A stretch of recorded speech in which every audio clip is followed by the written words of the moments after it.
Brève de nature sauvage à Paris.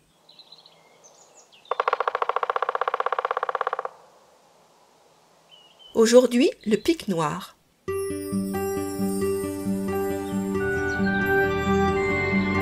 La biodiversité parisienne racontée par Sophie Tabillon de l'Agence d'écologie urbaine.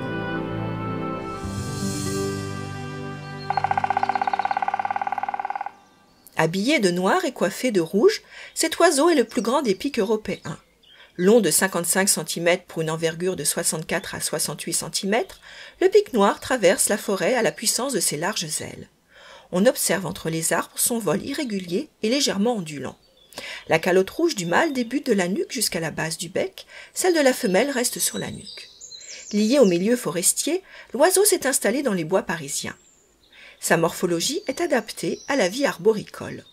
Ses courtes pattes solides sont pourvues de 4 longs doigts terminés de robustes griffes en forme de X, 2 doigts tournés vers l'avant et 2 vers l'arrière.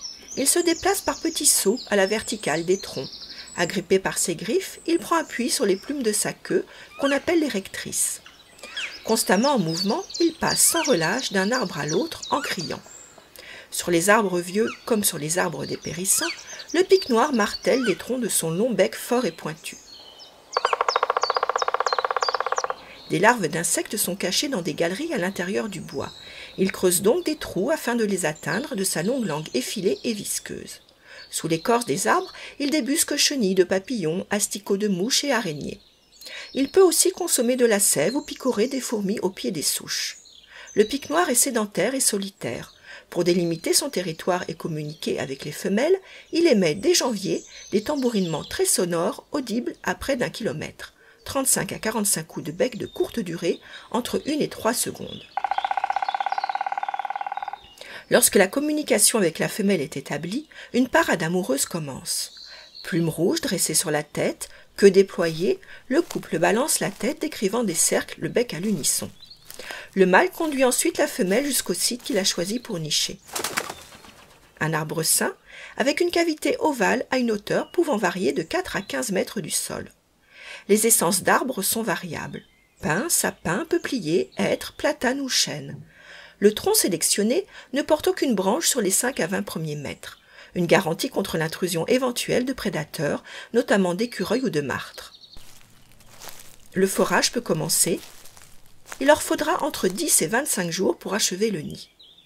Cette espèce d'oiseau produit une seule couvée par saison. La femelle dépose 2 à 6 œufs blancs dans le nid.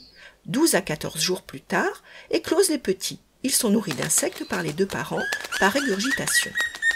Environ 1 mois plus tard, les jeunes quittent le nid, mais dépendront encore des adultes pour la nourriture, ce dont se charge le mâle en général. Puis les jeunes se dispersent et s'installent à plusieurs dizaines de kilomètres de leur lieu de naissance. Une fois la reproduction achevée, les loges sont réutilisées comme abri ou site de reproduction les années suivantes par le pic lui-même ou par une foule d'autres locataires.